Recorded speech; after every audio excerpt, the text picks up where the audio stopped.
어서오세요, 어서오세요. 도봉구 창동 사는 불량주부 망치부인이 운영하고 있는 생방송 시사수다방에 오신 것을 환영합니다. 반갑습니다. 감사합니다. 어서 들어오세요. 예. 오늘이 말복이죠. 예, 오늘이 이제 마지막 더운 날. 예. 그러니까 초복, 중복, 말복. 예, 오늘이 이제 말복이라래요. 예. 그래서 이제 입추 지나고 말복 지나면 물에 못 들어간다 그러잖아요. 예, 찬물에 못 들어가는 계절이 왔다고. 정말 이 절기라는 게, 예. 제가 어렸을 때 엄마 아빠가 이제 무슨 절기 얘기를 하면, 그렇게 말 같지도 않게 느껴지고, 저 무슨 얘기를 하시나 이랬었는데, 이제 나이가 50 가까워지다 보니까, 예, 정말 이제 절기를 알겠어. 예. 그 봄의 입춘을 알겠고, 그리고 이 뭐 우수경칩 뭐 이런 게 이렇게 느껴지고, 그리고 이제 입추 지나고 말복 지나면 이게 날 선선해진다라는 거, 그게 무슨 의미인지를 알게 되는 것 같아요. 이렇게 철이 들어가는 건가, 아니면 깨달음을 얻어가는 건가. 네. 사실 이제 우리 인간이 사는 건 태어나서 죽을 때까지 철들려고 사는 거래잖아요. 그래서 철들면 죽는다고. 그 철이 철학할 때 철이란 얘기도 있어. 철들면 죽는다는 말이 이제 그런 말인 것 같다. 결국 이제 이 철이 든다는 것, 세상의 이치를 깨닫는다는 것. 그래서 정말로 이렇게 그 공동체가 생존하기 위해 필요한 것이 무엇인지를 깨닫게 되는 게 철이 드는 거다. 그런 이야기를 하는 것도 어디선가 얼핏 읽은 것 같아요. 세상의 이치를 알아간다는 것은 그만큼 기쁘고 즐거운 일인 것 같아요.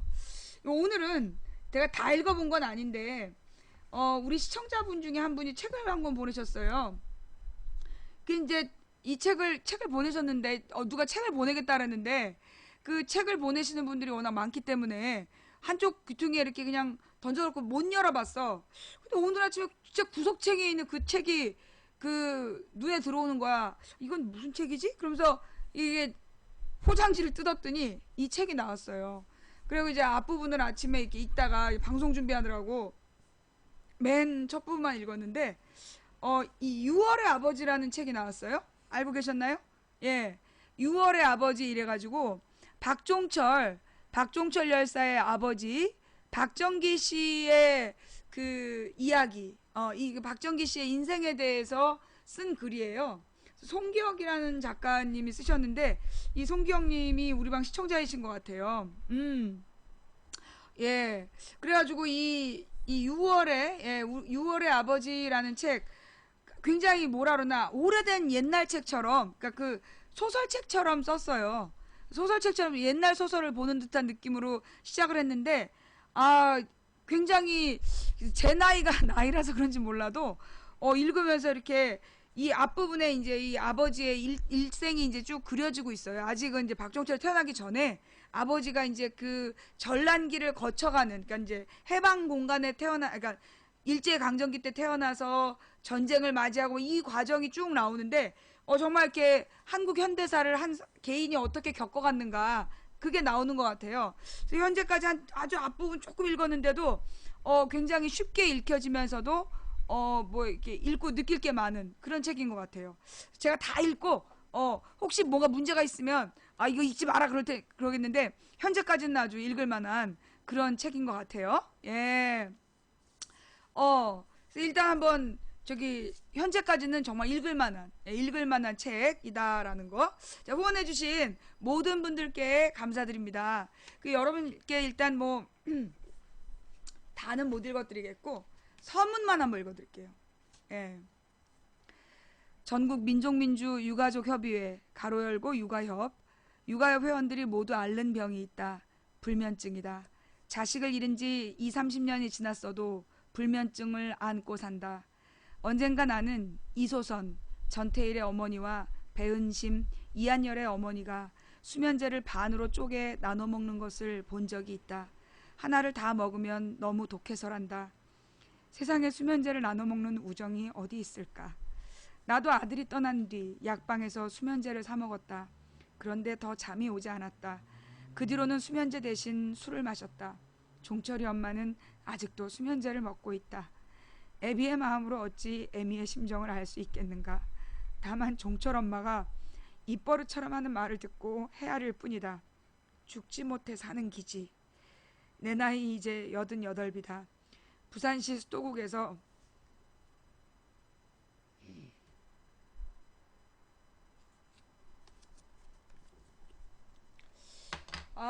또 하품을 했더니만 눈이 또 어른 늙어서 그래. 노안인가 봐. 눈이 잘 안 보여.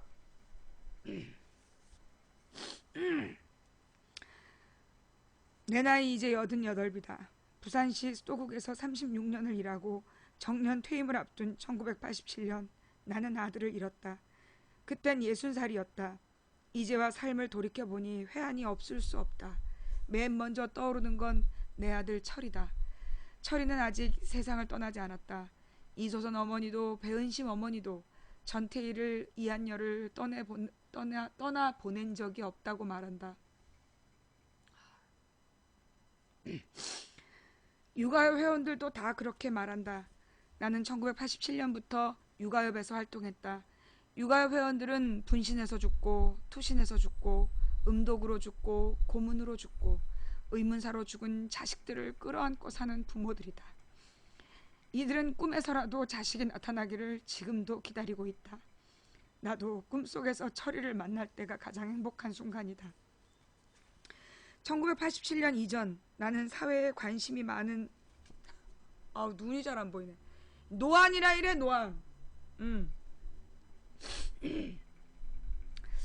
1987년 이전 나는 사회에 관심이 많은 사람이 아니었다.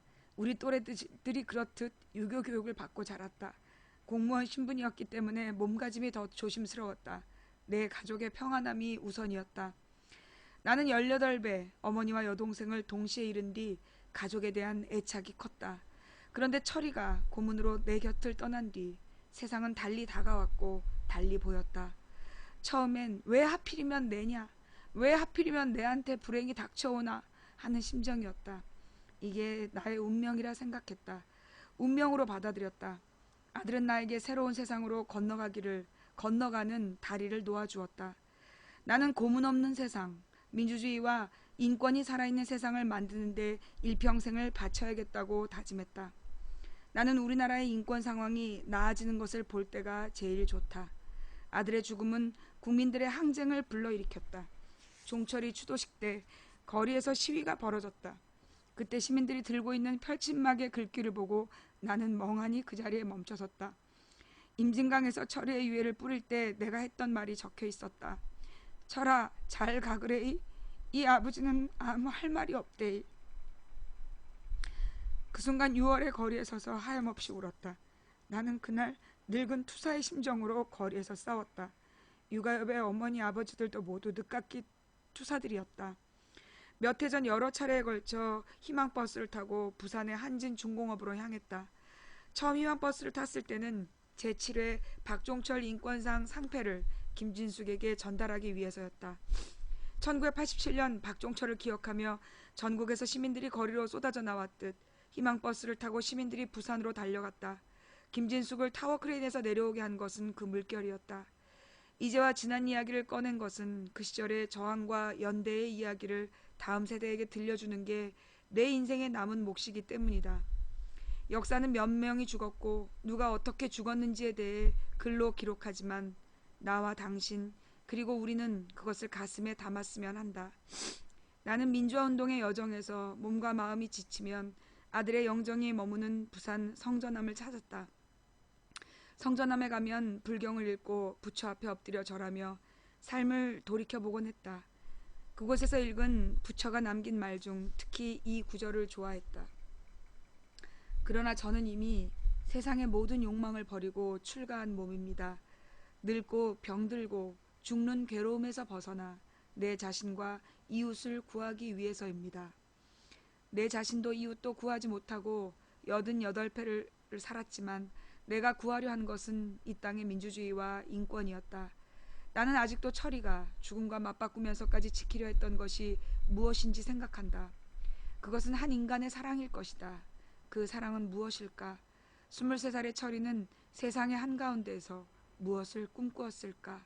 나는 그 답을 지금도 찾고 있다. 이게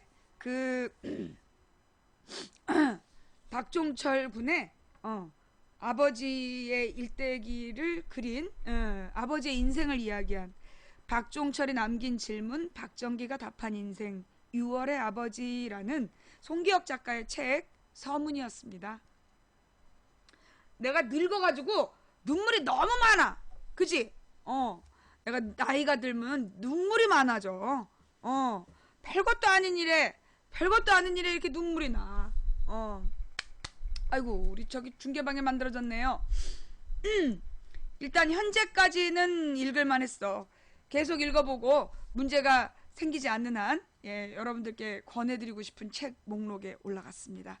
한번 읽어보시면 좋을 것 같아요. 이 앞부분에 그러니까 그 일제 말에 그리고 전쟁기에 그 부산에서 뭐 이렇게 겪은 그러니까 현대사를 살아갔던 한 평범한 가장의 이야기가 쭉 나와요.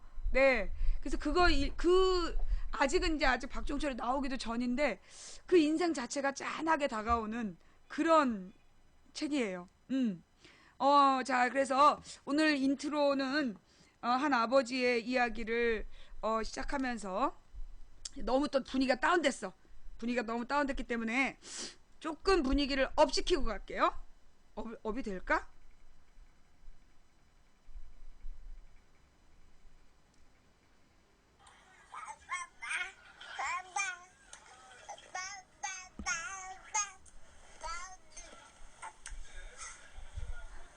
보여요? 서진아, 아빠 한다, 아빠?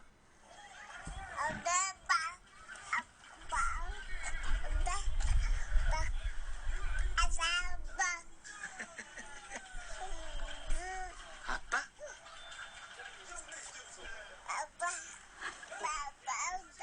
비슷한 이야기가 많이 나오고 있어, 지금. 아빠. 제 혼이 빠질만 하죠? 예. 제 혼이 빠질만 하죠? 우리 7개월 된 우리 저기 조카 손주인데 우리 족장님, 서진족 족장님이신데 이제 드디어 이제 아빠 소리를 하는 거예요. 그래서 이제 빠빠 한참 하다가 아빠 해봐 그러면 아빠 이렇게 하는. 네. 그리고 이제 엄마는 더 정확히 한대. 밥 달라고 그럴 때 두 손을 보고 엄마 그런데요. 두 손을 보고 엄마 밥 달라고. 예, 이렇게 사실 이제 이 조카 사진을 막 아까도 이제 내가 아침에 저걸 읽고 너무나 이제 울다가 이렇게는 방송 못하겠다 싶어갖고 이걸 한참 보고서 웃었어. 문득 또 돌아가는 이야기는 박종철도 이랬겠지. 박종철 열사도 이랬겠지. 이렇게 빠빠빠빠 거리다가 아빠 소리를 했겠지. 거기다 박종철 열사가 3대 독자더라고요. 그 3대 독자를 잃은 그 아버지가 20여 년을 길거리에서 살 수밖에 없었던 그 심정이 다시 다가오는 것 같아요. 에잇! 업 시킬라 했다가 도로 내려갔어! 이거 어떻게 하면 좋아? 자, 하여튼 내가 오늘은 아침부터 새벽에 추워서 그랬나? 지금 6번 설사를 했어요. 6번 설사를 했는데 아니 설사 양이라도 좀 많아야 살이라도 빠지지. 이거는 그냥 이렇게 배가 계속 아프다 찔끔 나오는 설사를 6번을 했어. 이거 저기 열이 나면 식중독이라는데 열은 안 나고 설사만 지금 하는 것 같아요. 아마 이게 날씨가 변하니까 날씨가 이렇게 바뀌는 기간이라 그런 것 같아요. 아니 이게 양이 많으면 6번 하면 죽겠지. 찔끔찔끔 6번이라서 귀찮기만 했어. 추천을 안 하셨나? 나 사실 녹색설사의 저주를 이제 그만할까 해. 생각해보니까 나는 매일 녹색설사를 하고 있었어. 왜냐하면 본인은 본인에게 추천을 못해. 이젠 녹색설사의 저주를 하지 않겠어. 내가 아까 계속 설사를 하면서 설사가 녹색이야. 그래서 왜 이렇게 녹색설사하지? 생각해보니까 난 이제까지 단 한 번도 설사란다. 추천을 해본 적이 없는 거야. 그래서 내가 맨날 녹색 설사를 하는구나. 반사의 저주에 걸린 거야. 봤지? 설사 안 하면 이래. 추천 안 하면 다 같이 녹색 설사를 하는 거야. 심지어 나도 하는 거야. 알았어? 그러니까 빨리 추천들 해. 아직까지 추천 안 한 인간들 누구야? 아직도 안 하고 있는 한 300명 있네. 빨리 추천들 해. 설사로 응한 자 설사로 망한다. 아주 좋아 죽겠지 이것들아. 내가 확 꽁꽁 얼려버릴까 보다. 네. 추천을 못해. 추천을 본인은 본인에게. 예. 원래 저주받는 사람이 안 받으면 반송돼 오는 법이죠. 그래? 그럼 너 이제까지 추천 안 하고 녹색 설사도 안 했다는 거야? 너 같은 애는 녹색 설사보다 더한 채팅 금지의 저주를 받을지어다. 후원해주신 모든 분들께 감사드립니다. 밥 먹고 있구만. 아니 왜 이 방송을 보면서 밥을 먹어? 밥 먹다 큰일 날 수가 있어. 망치 부인의 녹색 설사 저주가 언제 나올지도 모르고 거기다 망치 부인의 그 내면적 자아 우리 브라키가 언제 튀어나올지 모르는데 가만 있어보자. 뭔가 지금 그 저기 모바일에 이상한 일이 벌어지고 있어. 뭐냐면 98명인데 계속 12~13명이 나왔다 들어갔다 하고 있네? 이게 어떻게 가능하지? 예. 계속 12명, 13명이 나갔다 들어갔다 하고 있어요. 이게 가능한 일인가? 모바일로? 숫자가 늘었다 줄었다 늘었다 줄었다. 아니 그러니까 1011 갑자기 1000 다시 1012 그러다 1007 이렇게 숫자가 계속 994 1010 이게 왔다 갔다 해. 모바일이 그렇게 아니 그러니까 이게 동시에 그만큼 들어와야 된다는 얘기잖아. 한 1, 2초 단위로 동시에 열 몇 명이 나왔다 들어갔다 그러는 건가요? 본방 들어오려고. 그러니까 이 그 뭐지 그 퀵뷰 있는 누군가가 이렇게 동시에 막 들어오려고 그러나 봐. 예, 본방 입장. 본방 입장 하려고 막 이런 현상이 나타나요? 처음 보는 현상이라 주의 깊게 안 봤던 거라. 네. 본방에 지금 저기 PC는 컴퓨터로 보는 사람은 676명이고 그 다음에 이제 모바일로 보는 사람이 1012명 11명에서 990 그러니까 1000명으로 왔다 갔다 해. 지금 12명의 숫자가 계속 왔다 갔다 하고 있어요. 그리고 지금 이쪽 중계방에는 시청자 컴퓨터 시청자가 9명 모바일 시청자가 92명 이렇게 보고 있네요. 네, 일단 시작한 지 얼마 안 돼서 그렇구나. 그래요. 이 프랭카드 왜 자꾸 우리 어렸을 때 프랭카드를 PC라고 불렀거든. 컴퓨터로 보시는 분들 네 중계방으로 이동하시면 안정적으로 보실 수 있습니다. 그리고요 여러분들 이제 이 아프리카 방송을 보실 때 뭐 버퍼가 있거나 튕길 때가 있어요. 물론 이제 전화가 온다든가 이러면 당연히 튕기는 거고 그 다음에 이제 가끔 여러분 보니까 이 아프리카에 오류가 날 때가 있나 봐. 방송 잘 보고 있는데 튕기는 경우 그거 왜 그러냐면 이제 그 꽉 차 있을 때 인원이 꽉 차 있을 때 그 퀵뷰 가진 사람들이 밀고 들어온다든가 이러면 그리고 이제 여러분이 보고 계시는 곳에 네트워크 환경이 약하면 튕겨 나가는 거예요. 예, 튕겨 나갈 수가 있어. 근데 그럴 때 강퇴됐다는 표현이 나올 때가 있대요. 그러니까 이렇게 만약에 튕기면서 강퇴됐다라고 나오시면 그리고 여러분이 채팅도 안 하고 있는데 강퇴됐다고 나오면 그거를 이렇게 바로 그 화면을 캡처를 하세요. 바로 이제 강퇴됐다는 화면을 캡처를 해서 보내주시면 제가 아프리카 기술진 쪽으로 이런 오류가 있다 좀 잡아달라 이렇게 보낼 때 그 증거 자료가 되니까 그래서 그리고 블랙리스트가 아닌데 블랙리스트에 걸렸다거나 강퇴가 되지 않았는데 강퇴됐다라고 나오는 경우가 있어요. 그럴 때는 꼭 그 캡처를 떠가지고 그거를 저한테 텔레그램으로 보내주시면 제가 그걸 전달할게요. 네.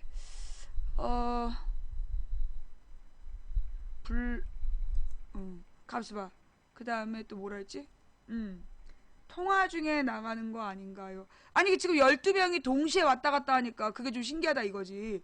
보통은 이제 뭐 서너 명 정도가 왔다 갔다 하는 건 이해가 되는데 동시에 12명이 숫자가 줄었다 늘었다 계속 그래 지금.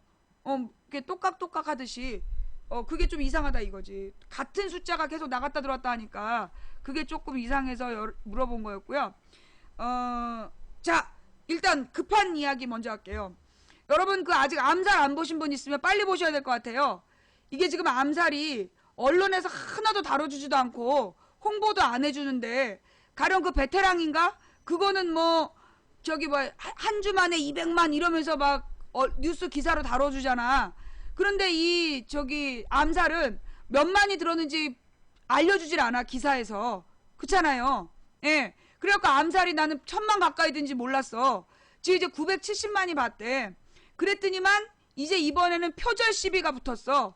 표절 시비를 걸면서 이 암살의 상영 금지 신청을 한대요. 그래서 내일 오후에 13일 내일 오후에 요 상영 금지 가처분 신청에 대해서 재판이 있대요. 근데 지금 여러분도 알다시피 판사들 상당수가 친일파 후손이잖아. 그리고 친일파들한테 돈 받고 있고. 그러니 이 재판부에서 잘하면 이게 거의 표절 논란이 지금 있는 상황에서 요 암살을 상영 금지를 시킬 것 같아요. 근데 이제 표절 주장을 하는 작가의 주장은 뭐냐면 뭐가 똑같다더라? 결혼식장에서 죽이는 장면이 일왕 생일 파티 연회장에서 죽이는 장면이랑 비슷하고, 그 다음에 여주인공의 캐릭터가 비슷하다는데, 소설 속의 여주인공은 이렇게 독립 자금, 군자금 전달하고 그 다음에 사무실에서 일하고 그런 역할이라며. 근데 여기 이 암살의 여자 주인공은 저격수잖아. 근데 이제 맨 마지막에 김구와 김원봉이 술 마시는 장면도 자기 작품을 표절했다, 이런 얘기를 한다는 거야. 우리가 들어본 적도 없는 책을, 들어본 적도 없는 책 얘기를 가지고 지금 표절 시비를 걸었어. 이게 결국은요, 결국은 내가 볼 때 이거, 우리가 이 사회 구조를 알잖아. 이 사회가 지금 친일파들이 잡고 있기 때문에, 특히나 이제 이 판사들의 상당수가 친일파잖아요.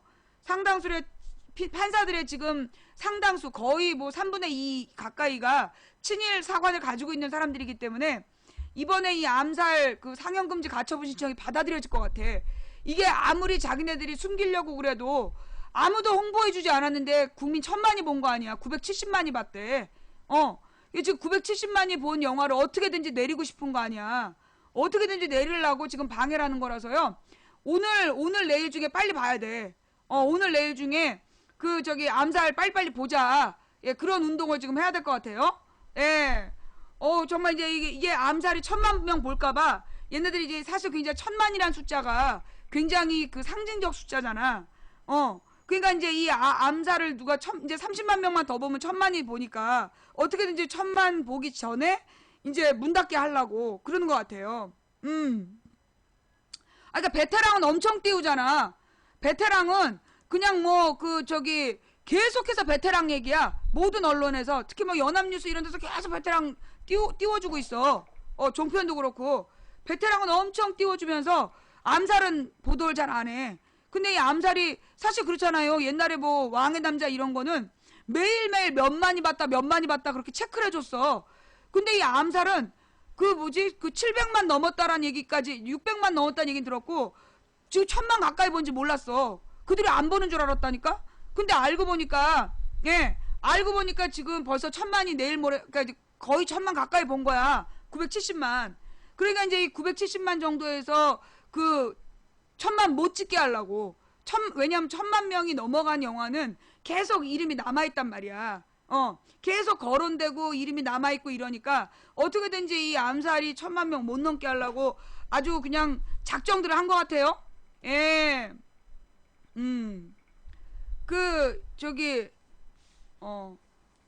하여튼 여러분들 암살 안 보신 분들은요, 빨리빨리 보셔야 될 것 같아요. 네.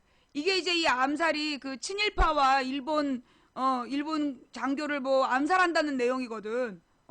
그러니까 이제 이 친일파들이 볼 때는 얼마나 찝찝하겠어. 그리고 이 암살에 보면은 결국 일제 강점기 때 그때 독립군들을 공격하고 잡으러 다녔던 일본군 앞잡이들이 이 해방 이후에 군인 경찰이 된 내용이 나와. 그러니까 자기네들의 진짜 흑역사 아니야. 현재 우리나라의 친일파들의 흑역사라서 어떻게든지 못 보게 하려는 것 같아요. 예, 그러니까 이제 빨리 이걸 빨리 알려가지고 이게 내일 오후에 이 상영금지 가처분 신청을 재판을 한다는 거야.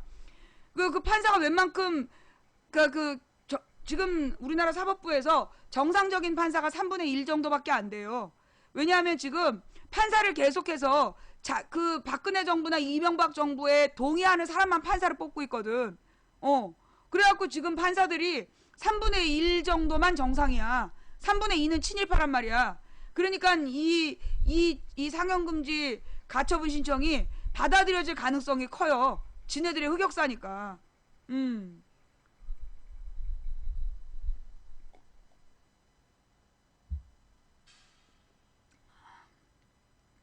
3분의 1을 제외하고 3분의 2가 친일파라고. 그게 왜 친일파라고 얘기하냐면 이 옛날에 저기 뭐예요? 삼성 장학생이라고 있었어. 삼성 엑스파일. 삼성 엑스파일이라는 게 뭐냐면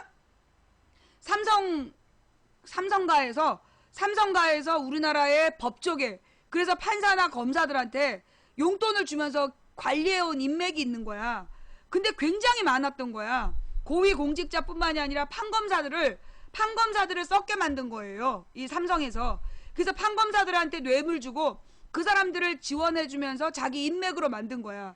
그래서 재벌 관련 재판은 전부 다 재벌에게 유리한 판결이 내려지고 그랬던 거예요. 그리고 그들이 결국 대형 로펌을 만들고 그 로펌이 지금 저기잖아, 청와대에 다 들어가 있는 거 아니야. 대형 로펌에서. 재벌이 키운 판검사들이 대형 로펌을 만들고 그 재벌이 키운 대형 로펌에서 청와대를 장악하고 있고 그 대형 로펌에 누가 들어오냐? 판검사들이 들어오는 거야. 그 판검사들이 전관예우로 들어와서 거기서 이 전관예우라는 게 뭐냐면 판사나 고등검사를 그만둔 사람은 무조건 그 사람이 변론하는 건 이기게 해주는, 그게 판사들 간에 그 짬짬이 먹고 하는 짓거리 아니야. 그게 전관예우라는 거예요. 예. 그래서 이제 여러분 망치분이 지금 얘기하는 거 모르겠다 싶으면 찾아봐. 전관예우라는 의미를 한번 찾아보고 삼성 엑스파일 사건이라는 것도 찾아봐. 그게 지금 내가 물음표 많이 하면 강퇴블랙이라 그랬지. 예. 질문할 때 물음표나 느낌표 이런 거 많이 찍는 사람들은 강퇴블랙이에요. 그게 왜 친일파냐고. 아주 좋은 질문이에요. 자, 오늘은 그러면 역사 이야기부터 해볼까요? 예, 그게 왜 친일파냐? 이 친일파라는 개념이 뭘까요? 친일파라는 개념? 예, 한마디로 우리 사회에서는 친일파라는 개념 자체도 흔들려요. 무슨 얘기냐면 옛날에 이제 2004년에 총선을 치렀어. 총선을 치르고 나서 그 친일파를 처결해야 된다. 과거사 진상규명을 위한 그 처벌법을 만들어야 된다라는 논란이 있었어요. 그래가지고 반민족 행위자 처벌법, 그러니까 반민특위 말고 2004년에 친일 반민족 행위자의 재산 처분에 관한 어떤 법안을 만들려고 했는데 그때 이제 이 친일파를 척결해야 된다라는 측과 그게 말도 안 된다는 측이 전쟁이 붙은 거야. 그 정치적인 전쟁을 한 거죠. 그래서 그 당시에 조중동이 나서서 이 열린우리당과 노무현을 죽이려고 했던 거야. 그런 사건이 있었어요. 그때 얘네들이 어떻게 물타기를 했냐면 친일파는 그 당시에 창씨개명한 사람도 다 친일파다 그러면서 물타기를 한 거야. 근데 이제 그 친일파라는 개념은 정확하게 얘기하면 친일 반민족 행위자란 뜻이에요. 그러면 친일 반민족 행위자라는 건 뭐냐면 가령 그 당시에 모든 국민이 강제로 창씨개명을 당했어. 강제로 일본식으로 이름을 바꿨어야 돼. 1940년대에. 안 바꾸면 그 땅도 소유할 수 없고 한마디로 신분증이 안 나왔어요. 그러니까 공공생활을 못하는 거야. 자기의 소유를 인정받을 수가 없었어. 그래서 어쩔 수 없이 힘없는 백성이 창씨 개명이라는 걸 당했단 말이에요. 창씨라는 게 뭐냐면 원래 우리나라 김이박 이런 성이잖아. 그런 성을 다 없애고 일본식 성으로 성을 만들고 그 다음에 이름을 바꿔야만 했던 그런 시절이 있었던 거야. 근데 그런 것도 다 친일이라고 물타기를 했어요. 근데 정확한 친일이라는 건 뭐냐면 정확한 친일 반민족 행위자. 그래서 주로 이제 일본놈 앞잡이가 돼서 실제로 그 조선 사람들을 잡으러 다니고 강제 징용 징병으로 끌고 가고 사람들 앞에서 막 그 징용 징병 가라고 막 설득하고 연설하고 글 쓰고 선동했던 사람들. 그리고 일본 놈 앞잡이로 실제로 조선 그 여자들을 막 괴롭히고 이랬던 놈들, 그리고 독립군들을 잡으러 다닌 놈들, 이런 놈들을 우리가 그 친일 반민족 행위자, 그리고 일본 놈들한테 뇌물 주고 사업권을 취득해서 일본 놈들의 돈을 막 일본 일제 강점기에서 일제의 보호를 받으면서 돈을 불렸던 그런 놈들을 우리가 이 친일 반민족 행위자라고 얘기한단 말이야. 근데 이제 사실 그런 친일 반민족 행위자의 자식들이 지금 우리나라의 대부분의 재벌가예요. 한마디로 지금 우리나라의 이 재벌들의 선조가 대부분 일제강점기 때 돈을 받았어. 대부분 일제강점기 때 돈을 벌었고, 그 다음에 이승만이 대통령이 된 다음에 어떻게 했냐면, 이승만이 대통령이 돼가지고 적산불화라는 말이 있어. 그게 뭐냐면 일제시대 때 일본 놈들이 자기네들이 막 뺏었던, 일제강점기에 일본 제국주의자들이 강제로 우리나라 재산을 막 쥐고 있었던 거, 그거를 다 놓고 도망을 갔잖아. 그 일제가 강제로 뺏었던 재산들을 뭐라 그러나 친일 반민족 행위했던 놈들이 이승만한테 뇌물을 주고 이승만하고 이렇게 사바사바 해갖고 그런 건물이나 재산들을 막 싼값에 헐값에 받아. 그걸 바탕으로 해서 오늘의 재벌들이 만들어진 거예요. 그래서 오늘의 재벌들을 소위 우리가 친일파의 후손이라고 그러는 이유가 거기 있는 거야. 이해가 돼? 적산불하, 적산. 그 일본 놈들이 가지고, 일본 제국주의자 새끼들이 가지고 있었던 그 재산을 불하, 나눠줬단 얘기야. 그래서 이 재벌가들이, 한마디로 우리나라의 이 재벌가들이 소위 친일 반민족 행위자들의 그 후손이다라는 건 우리가 막연하게 알고 있었던 거예요. 막연하게 알고 있었는데, 이번에 우리 롯데 사태,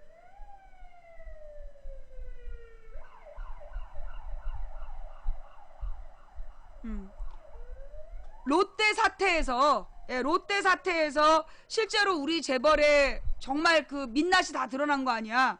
한국말도 못하는 새끼들이었다는 거 아니에요. 한국말도 못하는 새끼들이 드러난 거 아니야. 그러면서 이제 사실 얼마나 우리 재벌들이 일본에, 사실 우리 삼성 같은 경우 우리가 굉장히 삼성 우리나라 거라고 좋아하잖아요. 그죠? 우리나라가 가는 삼성전자 제품 같은 거 다 우리나라 그 애국하는 마음으로 삼성전자를 쓰잖아. 근데 우리가 전자 물건을 사잖아.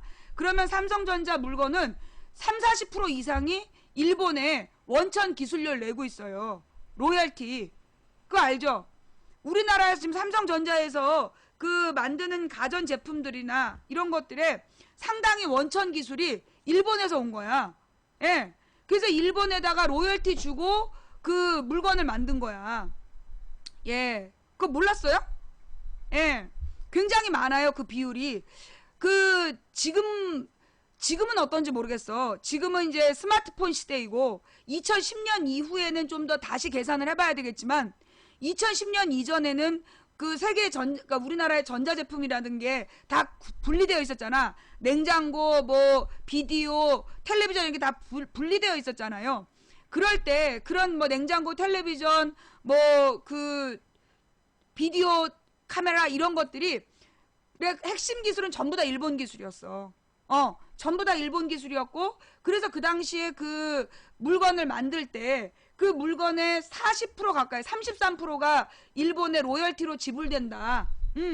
그게 당연한 상식이었어요. 근데 이제 사실 그런 얘기를 벌써 그게 옛날에 2007년까지는 그런 이야기들이 공공연하게 됐었는데, 그게 이명박이 집권한 다음부터는 그런 얘기 입 밖에 못 내게 됐잖아요. 그래서 이제 얘기를 못 하고 있었던 거지. 그러니까 이제 그 LG도 아마 핵심 기술은 일본에서 왔을 수 있겠죠? 예, 근데 LG보다 삼성이 일본의 소니인가 어디에다가 그 기술료를 되게 많이 낸다고 들었어. 지금 자동차는요, 삼성이 자동차 안 만들어요. 지금 SM5, SM3가 그게 삼성에서 만드는 줄 아는 분들 있어. 아니야. SM5, 뭐 QM5, 뭐 SM3 그거 다 한국 거 아니에요. 그거 르노로 넘어갔어. 예. 그래서 다만 그 르노 삼성의 파는 자동차를 우리나라에서 만드는 거지. 우리나라 제품은 아니야. 르노 삼성이라 그래서 예, 이것도 또 처음 하는 분들 계시네요. 예, 이미 그 저기 르노 삼성 제품은 사실 삼성 게 아니에요. 삼성은 이름만 빌려주는 거고 실제로는 저기 르노 거예요. 다만 우리나라에서 만드니까 우리나라의 일자리를 만든다. 예, 그 QM이 외제차도 있고 왜 그 외제차 말고 SM 시리즈 중에 SUV로 나오는 거 있잖아. QM 아닌가? SUV로 나오는 게 있어. 그 시리즈도 그 SM 시리즈랑 비슷하게 생긴 그 SUV 시리즈. 예. QM 맞죠? QM. QM3, QM5 이게 그게 저기 르노 삼성에서 만드는 걸로 난 알고 있거든요. 근데 보니까 그 저기 아예 외국 브랜드에도 QM이 있더라고. BMW인가 뭐 어느 그러니까 유럽 차인데 독일 차인가 유럽 차에도 그 QM 시리즈가 따로 있더라고. 하여튼 그래서 그 뭐 자동차 엔진뿐만이 아니라 이 저기 뭐예요? 우리가 이번에 롯데에서 굉장히 큰 충격을 먹은 거 아니야. 우리는 롯데가 그렇게 많은 분야를 장악하고 있는지 몰랐잖아요. 나 조금 아까 우리 딸이 이제 주스가 떨어졌다 그래서 마트를 갔는데 이마트를 갔어. 이마트를 갔는데 왜냐면 내가 그 먹는 내 요구르트가 이마트에서만 팔아. 농협에는 없어. 농협에는 물건이 아예 안 들어오는데 이마트는 맨날 그거 4개 값에 8개를 줘. 그러니까 이제 싸게 파는 거 아니야. 농협에도 주면 내가 농협에서 살 텐데 꼭 농협에 없었고 이마트를 간단 말이야. 이마트를 가서 보면 그 이제 주스가 없어갖고 이제 주스를 사려고 갔어. 전부 다 롯데야. 주스 칸이 엄청 큰데 그 중에 롯데가 아닌 게 아침에 주스하고 그 다음에 매일 유업 거밖에 없고 나머진 전부 델몬트와 롯데야. 와, 그래갖고 내가 고르다 보니까 귀퉁이에 그 매일 유업에서 나온 오렌지 주스가 있더라고. 그래가지고 간신히 그거 사가지고 왔다니까. 롯데 안 쓰기 어려워. 예. 그 롯데 아닌 게 없어. 나 진짜 깜짝 놀랐어요, 진짜. 우리나라가 이 정도로 일본 기업에 먹혀 있었구나. 예. 뭐 롯데 하이마트, 농심, 서울 막걸리도 넘어갔어, 롯데로? 그러니까 원래 옛날에 이 장수 막걸리가요. 그 뭐라나 중소기업체처럼 원래 우리나라 기본 기업이었잖아. 근데 이게 이명박 때 다 넘어갔어. 이명박 때 우리나라의 자체 브랜드들이요 대기업으로 다 팔려갔어요. 옛날에 그 저 소주 회사, 맥주 회사 이런 것들도 전부 다 대기업으로 넘어가고. 그러니까 이제 중소기업이나 전통 브랜드들이 남아있질 않아. 그래서 다 넘어갔는데, 근데 얘기가 요즘에 들려오는 게 있잖아. 순환출자 이야기. 아니, 그러면은 그 롯데 신씨 일가가 그렇게 부자예요? 그렇게 부자가 아니야. 그만큼 부자는 아닌데, 그럼 이 많은 자들이 어떻게 다 문어발식으로 이 많은, 우리 저기 총 50여 개의 기업에다가 발을 뻘쳤을까? 그걸 우리가 알고 있어야 돼. 그게 순환출자라는 건데, 그게 뭐냐 하면, 여러분 이제 왜 그 쉽게 얘기하면 부동산을 이제 강남에 13평짜리 아파트가 그 노무현 정부 초기에 그게 13억까지 가요. 13억, 16억까지 가. 13억에서 16억까지 막 올라가. 강남 불패 막 이러면서. 이게 재개발이 되면 50평짜리 아파트가 된다면서 가격대가 16억까지 올라갔어. 그러니까는 이제 그 강남에 있는 13평짜리 아파트를 가지고 그 6, 7억을 융자를 내는 거야. 6, 7억에서 뭐 8억까지도 내. 그 다음에 그 융자를 낸 걸 가지고 가령 2억짜리 집을 2억짜리 아파트를 사는 거야. 저기를 껴서 대출을 1억을 받고 1억을 투자해서 사. 그러면 6억으로 총 몇 개를 사냐 하면 6채를 사는 거야. 총 6채를 살 수 있는 거야. 그렇게 해서 근데 나중에 이게 2억짜리 집이 3억 4억이 되면 얘는 그 대출은 1억이고 1억을 투자했는데 여기서 4억을 번 거야. 그런 식으로 돈을 벌면서 이제 얘네들이 부동산 투기를 하잖아요. 그런 것처럼 이 순환출자는 뭐냐면 맨 처음에 이 기업의 주식의 지분을 뭐 한 5%를 가져. 이게 그리고 나머지 다 쪼개서 팔아. 그럼 5%가 최대 지주야. 그래서 이제 A라는 회사의 최대 주주가 돼. 그 다음에 이 A라는 회사가 B라는 회사의 대주주가 되는 거야. 그러면 이 B라는 회사는 사실 이 A에는 95%는 남의 거잖아. 그런데 여기 A라는 회사의 대주주가 5%이고 5%가 대주주라는 것 때문에 얘네가 이걸로 지금 옆에 회사의 대주주가 되면 이 옆에 회사도 지배하는 거야. 그러면 두 개가 합쳐지면 실제로 뭐 덩치가 70으로 불어났다. 아니면 한 200으로 불어났다. 그럼 얘는 2.5로 줄어드는 거야, 지분이. 그럼에도 불구하고 대주주야. A가 대주주이기 때문에. 그 다음에 이 B가 또 C 회사의 대주주가 돼. 그런 식으로 그 아주 소자본을 가지고 어느 작은 회사의 대주주가 된 다음에 그 대주주 회사로 다른 회사의 대주주가 되고 대주주가 돼서 결국 그 모든 경영권에 영향을 미치는. 그래가지고 이게 그 뭐였니? 8천 몇 개를 그렇게 순환 출자를 했었대. 롯데가 8천 몇 개인가까지 순환 출자를 하다가 다 줄여갖고 지금 400 몇십 개로 줄였다는 거야. 기가 막히죠? 그래서 이게 이제 순환 출자라는 게 그런 방식이야. 근데 삼성도 마찬가지야. 삼성의 이건희도 실제로 전체 삼성 계열사에 자기네들이 갖고 있는 지분은 얼마 안 되는데 그 얼마 안 되는 지분을 가지고 그렇게 맨 처음에 이제 그 지주회사, 그러니까 자본 맨 첫 번째 그 회사의 대주주가 된 다음에 그 회사가 다른 회사의 대주주가 되고 그렇게 해서 이게 알까기를 해가지고 전체 가지고 있는 회사의 지분은 눈꽃만큼인데 그런데 모든 회사에 영향력을 미치는, 그래서 모든 회사를 지배하고 모든 회사의 그 고위 임원들한테 강제로 주식을 팔았다 싼 값에 내놓으라고 그러고 그런 짓거리에서 자기의 경영권을 유지하는 이게 이제 우리나라의 재벌들이 그 문어발로 넓혀가는 방법이었어. 근데 이제 외국 같은 경우에는 그런 문어발 자체가 금지되어 있대요. 뭐 뻑하면 이건희가 노무현 때 제일 많이 썼던 방법이 뭐였냐면 그 당시에는 뻑하면 본사를 삼성 본사를 한국에서 빼겠다. 다른 나라로 가겠다. 막 그랬었어. 그런데 실제로 그래갖고 그 당시에 그 다른 나라로 가봐라 그랬잖아. 왜? 다른 나라는 그렇게 문어발식으로 그 소량의 지분으로 그런 짓거리를 못해. 우리나라처럼 알까기를 할 수가 없는 거야. 순환 출자를 못하게 돼 있다고. 예. 근데 이제 그 순환 출자로 이제까지 제국의 황제처럼 살면서 마치 자기네들이 굉장히 대단한 특혜를 베푸는 것처럼 그랬었던 시절이 있어요. 그게 이제 이 순환 출자의 문제점. 누가 순환 출자 질문을 했었는데 내가 이해하고 있는 게 순환 출자가 그런 거거든요. 맞습니까? 제가 좀 잘못 설명한 거예요? 나는 순환 출자를 그렇게 알고 있어요. 예. 그리고 이 순환 출자라는 거는 그거는 굉장히 다른 나라에서는 허용되지 않는 방식이다. 예. 다른 나라에서는 그 기업의 소유 구조로서 허용되지 않는 방식이다.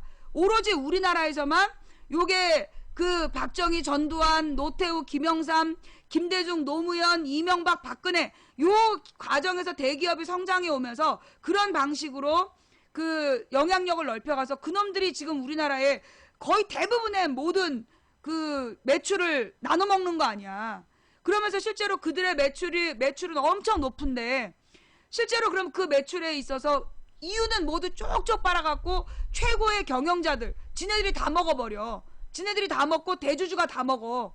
그러면서 그 중간중간에 생산자들이나 유통업이나 이런 사람들은 착취당하는 거죠. 예. 그러니까 이제 이 대기업에서 소유하고 있는 택배회사들, 그 택배회사 직원들이 꼭두새벽에 나가가지고 무임금으로 물건을 분류하고 그리고 실제로 물건 하나를 배달하면서 700원인가 밖에 못 받는데요. 난 사실 이렇게 우리 시청자분들이 택배를 보내실 때 너무 미안한 거야. 가령 이렇게 무거운 거를 보내시면 그 무거운 걸 우리 집까지 배달하고 700원 받는 거야. 옛날에 노무현 정부 때 처음에 그러니까 김대중 노무현 때 택배나 이런 게 막 생겼을 때는 그 당시에는 맨 처음에 막 15,000원, 만원 이랬어. 퀵이 그랬나? 퀵인가가 15,000원, 만원 그러다가 점점 내려가가지고 5,000원 그러다가 이제 3,000원까지 내려갔는데 실제로 그래도 그 당시에는 하나를 배달하면 한 사람이 2,000원 정도를 먹었어요. 그 사무 처리 비용이 더 적고 택배 하는 사람들이 받아가는 게 돈이 많았어. 한 2,000원 이상을 받아갔다는 거야. 그래서 그 당시에는요, 옛날에 김대중 노무현 때는 택배 회사를 하면 택배가 저녁 6시 이후에 안 왔어요. 기억나요? 택배가 보통 이제 9시부터 물건을 사람들이 나눠가지고 10시, 11시부터 배달이 시작이 돼. 그러면 10시, 11시부터 배달이 시작이 돼서 6시면 끝났단 말이야. 그만큼만 일하고도 택배 그 기사님들이 가져간 돈이 한 300만 원씩 됐다는 거야. 차량 유지비 빼고 300만 원 정도를 그 생활비로 가져갔다는 거야. 9시에서 6시까지만 일하고도.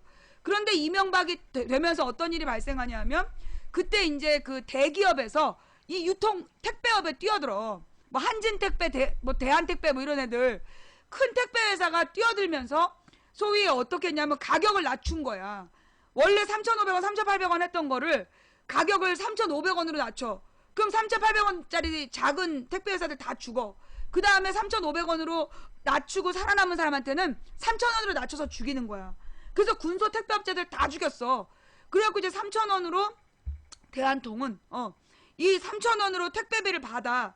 그런데 그 3,000원으로 택배비를 받은 다음에 그러면 이 택배 배달을 할 차가 있어야 되잖아. 그러면 그런 차량을 지네들이 제공을 하고 운전기사나 배달기사를 고용을 해야 되잖아. 이 새끼들이 그렇게 안 해. 그럼 어떻게 하느냐? 지입차라고 그래가지고 차를 가지고 있는, 트럭을 가지고 있는 사람하고 계약을 맺는 거야. 그 다음에 그 사람들한테 일가리를 주는 거지. 그래서 처음에는 9시부터 6시까지만 일을 했는데 점점점 9시부터 배달 시작. 9시부터 배달 시작이면 새벽에 5시에 나와가지고 물건을 분류를 해라. 그 다음에 그 하나를 배달했을 때 돈이 700원밖에 안 남으니까 옛날보다 3배를 더 배달을 해야 옛날만큼의 소득이 나오는 거야. 그러니까 밤 11시까지 일을 하는 거야. 밤에 10시, 11시까지 택배 일을 해야 되는 거지. 근데 그렇게 해도 3,000원 중에 택배 기사가 받는 돈은 700원밖에 안 돼. 왜냐하면 그 대기업에서 지네 로열티 뺏어 먹고 뭐 사무 처리 비용 다 떼고 그 이윤, 지네들이 이윤까지 다 받아 먹고 그 700원 주는 거야. 그런데 내가 더 어저께 막 뉴스를 읽다가 막 지랄지랄 했던 게 어젠가 그젠가 어느 아파트에서 택배 기사들이 타고 다니는 트럭이 아파트 안에서 빨리 움직여서 위험하다고 아파트 단지 안에서는 걸어 다니라고 그랬다는 거야. 물건을 들고 걸어 다니라고. 그래갖고 그 택배 기사들이 글을 썼더만. 우리는 노예가 아니라고. 나는 그 아파트가 어딘지 궁금해. 그 아파트가 어딘지. 미친 거 아니냐? 아니 그러면 택배를 시키질 말든가. 그 아파트에서 택배를 시키지를 말든가. 아니면 택배를 시켰으면 경비실에 와서 받아 쳐가든가. 지랄들이야 진짜. 그 뭐예요? 아파트 무슨 이제 그걸 뭐라 그러지? 아파트 입주자 대표? 아파트 입주자 대표들이 되면 무슨 벼슬이야. 그래갖고 쓸데없는 거에 다 시비를 걸어. 쓸데없는 거에 다 시비를 걸면서 특히 힘없는 택배기사들 이런 사람들 괴롭히면서 경비원이나 택배기사 괴롭히면서 정말 지랄들이야 정말. 아니 그 택배기사들이요 사실 그거 하나 옮기고 1,700원 받는데 10집을 돌아야 7,000원 받는 거야. 근데 하루에 얼마나 많이 이동을 할 수 있겠냐고. 얼마나 많이 배달할 수 있겠어. 그래서 그 개고생을 하고 그런데 이 지입차라는 거는요 유지비를 기사가 내야 돼요. 유지비를 기사가 내야 되기 때문에 자동차세, 기름값 다 기사가 돼. 그리고 나면 실제로 이 택배 기사가 꼭두새벽 5시부터 밤 11시까지 일하고 받는 돈이 160만 원 정도밖에 안 된다는 거야. 뭐 미친 것들 아니냐고. 예. 전화요금도 택배 기사들이 내야 되고. 이거 정말 구조가 잘못됐다고 봐. 이게 결국은요, 이게 옛날에 노무현 때까지만 하더라도, 물론 이제 기존은 대기업 위주였어. 기존은 대기업 위주였지만, 그래도 김대중 노무현 때는 규제라는 걸 하려고 그랬어. 그 자영업자들의, 그러니까 그 중소기업이나 자영업자들의 분야를 보존해주는, 그래서 가령 두부 공장이라든가 뭐 택배라든가 이런 건 대기업의 진출을 막았던 거야. 대기업의 진출을 금지해 놓은 분야가 정해져 있었어요. 김대중 노무현 때는. 그런데 그걸 이명박이 싹 없애준 거 아니야. 그걸 다 없애줬어. 그러니까 택배 뭐 무슨 소규모 식음료까지 전부 다 대기업이 치고 들어온 거야. 그 다음에 골목시장까지 치고 들어와가지고 사실 골목에도 아니 그 뭐라 그러나 프랜차이즈 아닌 게 없어. 식당 중에 밥집 중에도 프랜차이즈만 살아남는데 실제로 이 프랜차이즈가요 그 주인한테 남는 게 없어. 프랜차이즈 식당들의 문제가 프랜차이즈 로열티 내야 되지. 그 다음에 뻑하면 일정 기간이 지나면 내부 인테리어를 바꾸라고 그래. 그러면서 내부 인테리어를 바꾸는 비용도 이 지점장이 내야 되는 거야. 근데 그 매장 인테리어 비용이 실제로 실제 가격이 3, 4천밖에 안 드는데 3억씩 내라 그러는 거야. 그러면 이 3년에 한 번씩 인테리어를 바꾸고 3억을 내라 그러면 실제로 1년에 1억씩을 모아야 된다는 얘긴데 그럼 한 달에 1,000만 원 이상이 남아야 되잖아, 이윤으로. 그런데 그걸 운영을 해봤자, 그 식당 운영해봤자 한 달에 1,000만 원 못 벌어.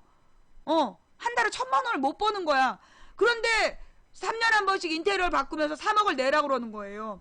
그러니까 어떻게 해? 그래서 3년 만에 털고 나가는 거야.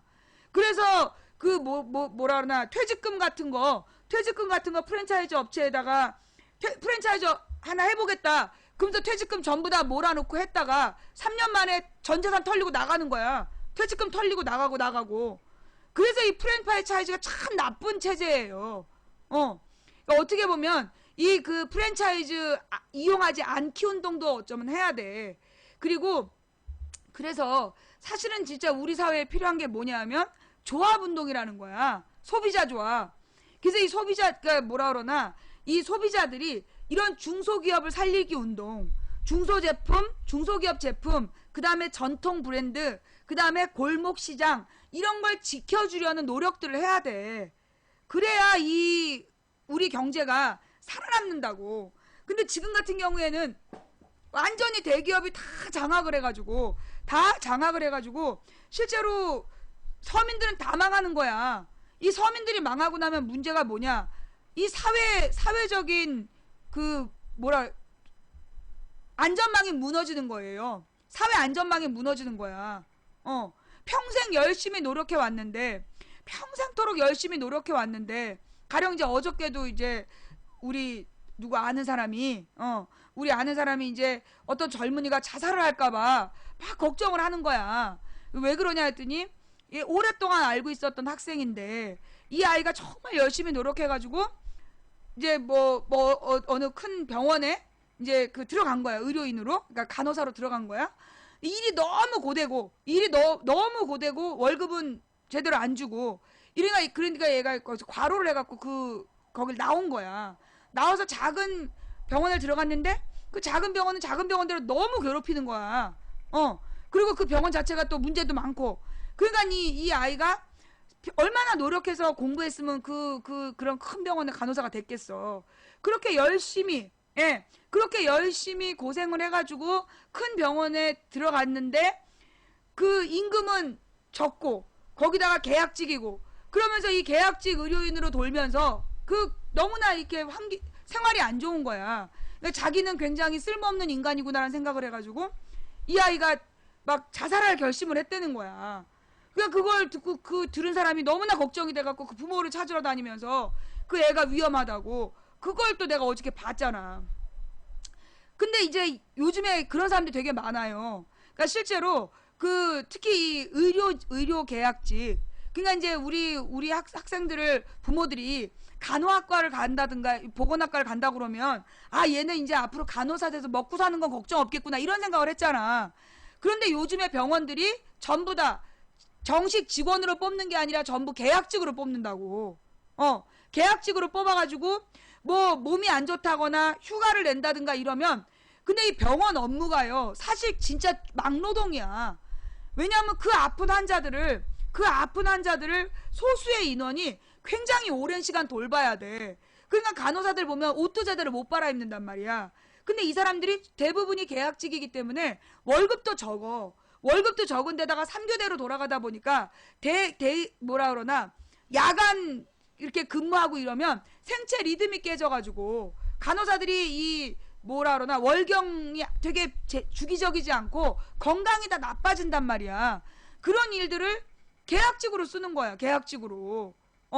그리고 조금만 부족하면 조금만 뭐 자기네들이 원하는 시간대를 뭐 바꿔달라고 그런다든가 그러면 근무 태만이다 이래가지고서는 재계약 때 불이익을 주고 이러는 거야. 근데 사실 그 간호학과에 들어가려고 애들이 얼마나 공부했겠어. 중고등학교 때. 그 중고등학교 때 정말 눈 빠지게 공부해가지고 들어간 애들 아니야. 그 다음에 학교 일선도 지금 마찬가지예요. 학교에서도 정말 선생님이 되게 지금 가장 공부 잘하는 애들이 선생님 되는 거야. 교직 이수하고 임용고시까지 합격을 해.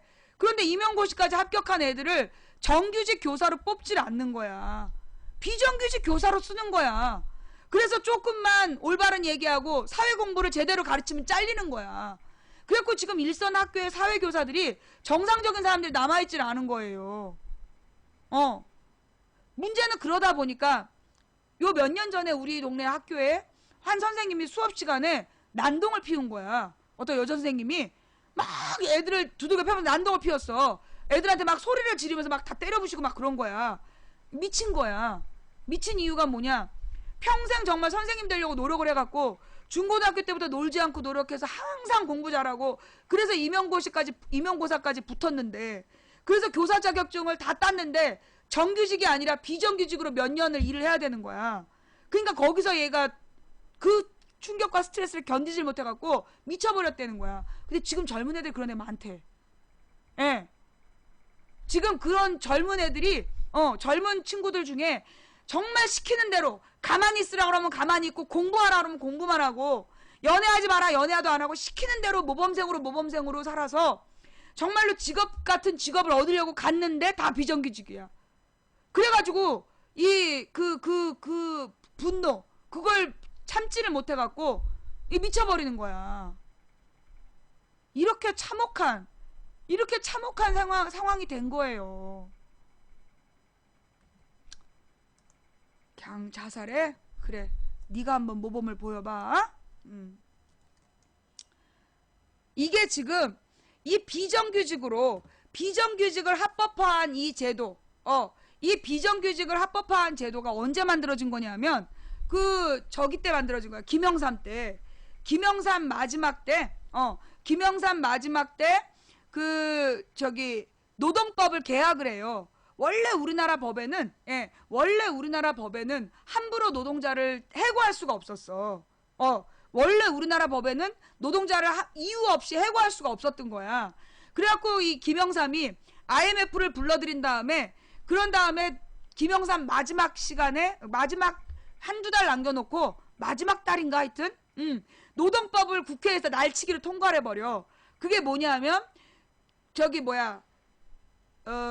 정리해고가 가능하고 비정규직이 가능한 법을 만들어 놓는 거야.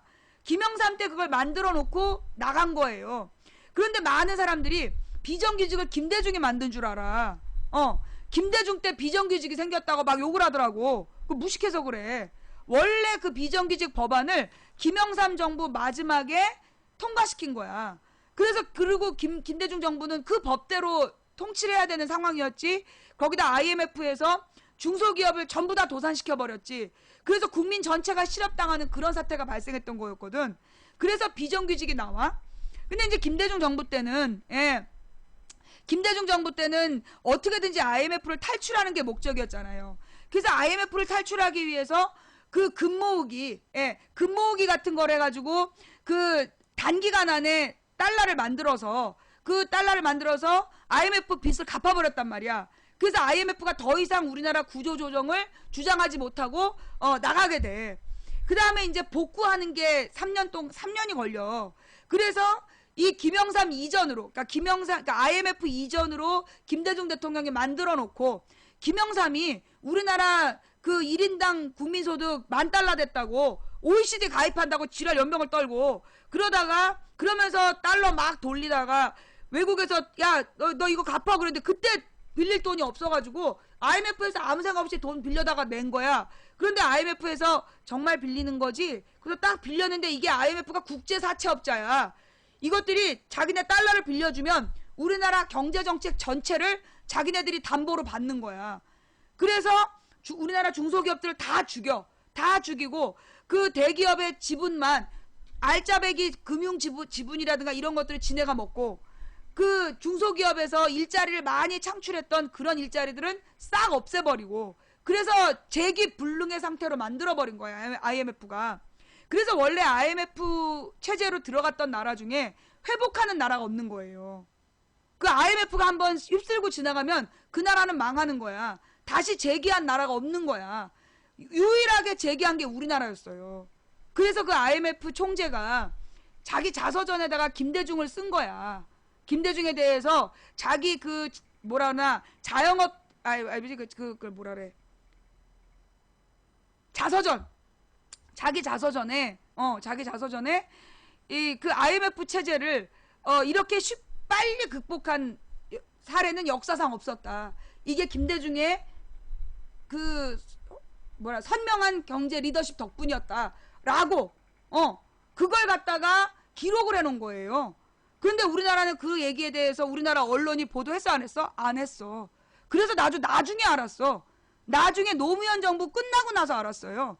IMF 총재가 자서전에 김대중 덕분에 김대중의 리더십이 IMF 체제를 세계에서 가장 빨리 극복하게 한 사례가 됐고 그리고 IMF 체제 이후에 다시 경제를 재건한 나라가 없다. 그것도 우리가 나중에 알게 된 거야.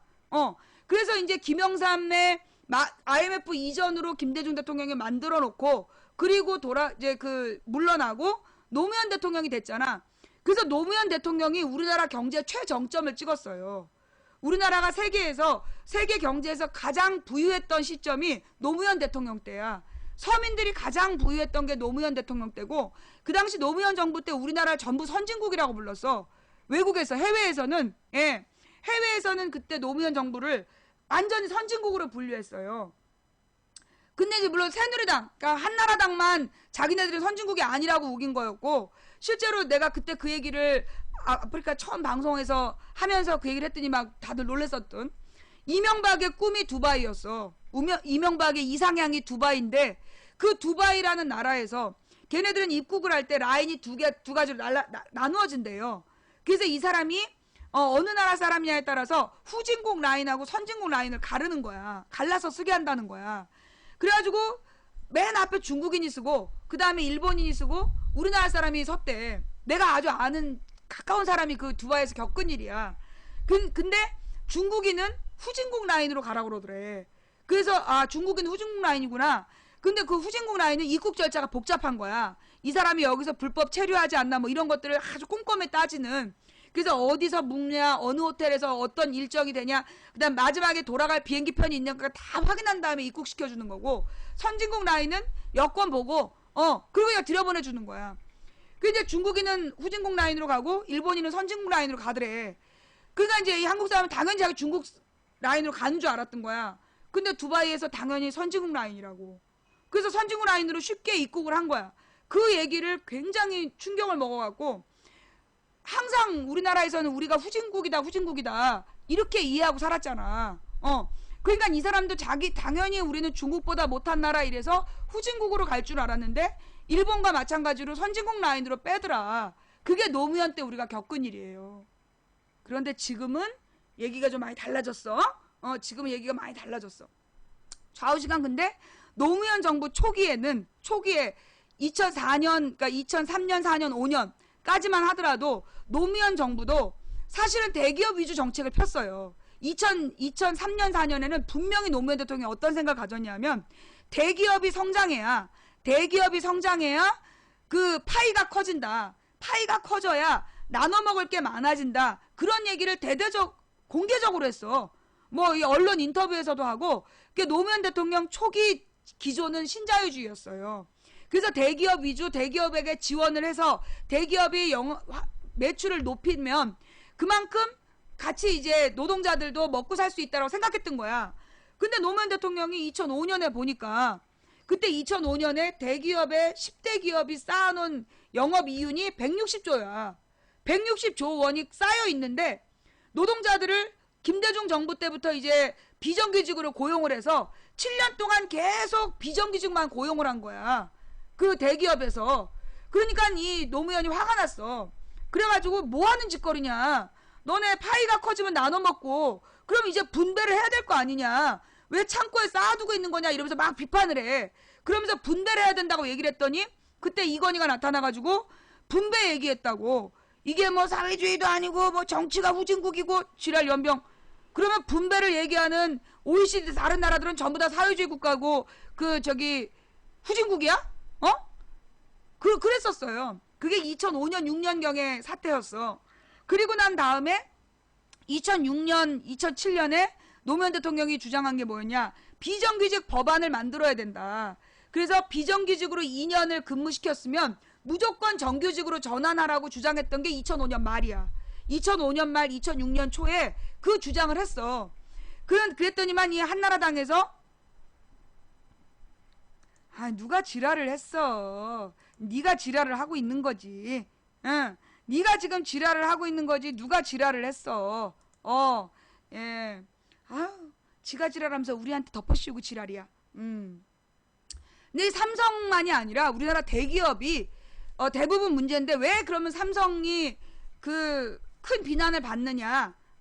나는 이제 솔직히 그래요. 요즘에 이제 롯데 얘기를 보면서 지금 사실 롯데가 이렇게 많은 걸 장악하고 있는 걸 우리가 몰랐잖아. 근데 그 롯데가 그만큼 장악을 했어도 롯데 이윤이 삼성의 잽도 안 돼. rop데가 그렇게 많은 어마어마한 기업체를 다 깔고 우리나라 매출 87조 원을 차지하고 있음에도 불구하고 롯데의 이윤이 삼성의 잽도 안 된다고. 그래서 실제로 우리나라 재벌의 거두는 삼성이야. 삼성이 우리나라 재벌 체제의 가장 심각한 정점에 있고, 사실 내가 볼 때 삼성이 지금 어떻게 보면 공개적으로 비난받아야 되는 상황이에요. 삼성 엘리엇 사태 들어봤잖아. 삼성 엘리엇 사태, 이제 이건희의 재산을 지금 이건희의 경영권을 이재용한테 넘기기 위해서 지금 삼성가에서 온갖 그 지저분한 짓거리를 하고 있단 말이야. 근데 거기에 대해서 보도가 전혀 안 나와. 모든 보도가 다 같이 롯데만 보도해. 나는 지금 사실 롯데도 나쁜 기업이고 난 롯데 불매하는 거에 적극 찬성하고 실천하려고 노력하고 있어. 나도 모르게 써왔던 하이마트도 안 가고 뭐 델몬트 주스도 안 먹고 이제 노력하고 있단 말이야.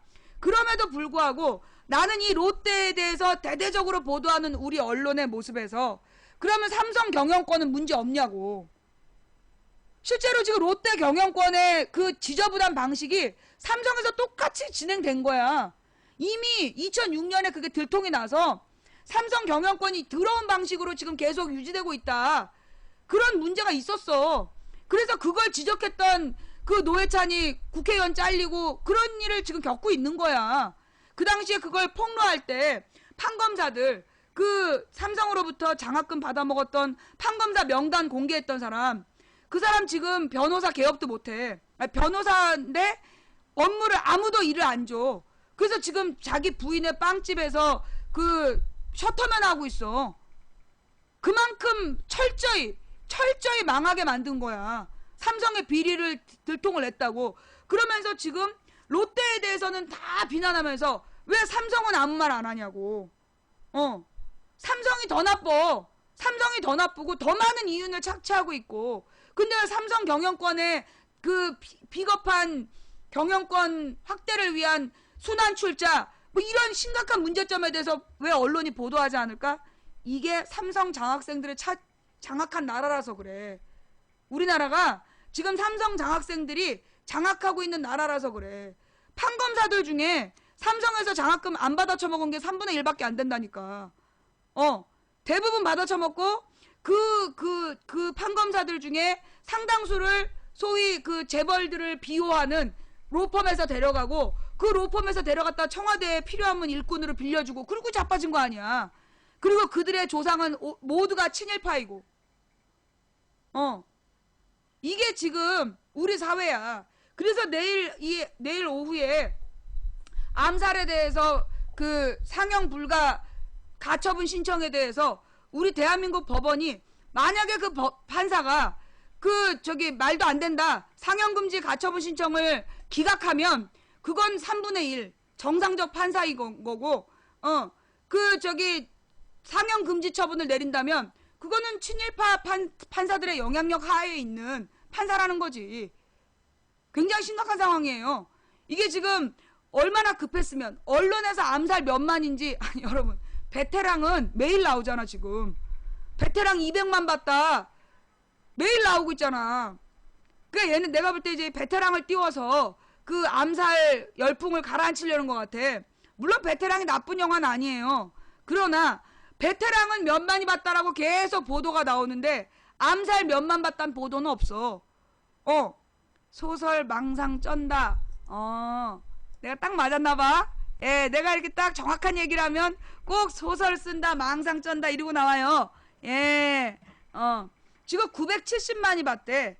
암살을 970만이 봤는데 그 암살을 970만이 본 지금 상황에서 내일 오후에 그 암살이 표절이라고 주장하는 작가의 주장대로 암살이 표절이라고 주장하면서 내일 오후에 상형금지 가처분 신청에 대한 판결을 내린다는 거야.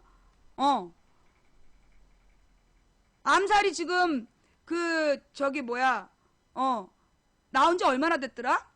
나도 암살 본 지 얼마 안 됐는데. 하여튼 그 암살이 나온 지 얼마 안 됐지. 3주 안 됐지. 3주 만인가 900만을 쳤어. 지금 970만님 봤다는 거야. 근데 몰랐어. 2주.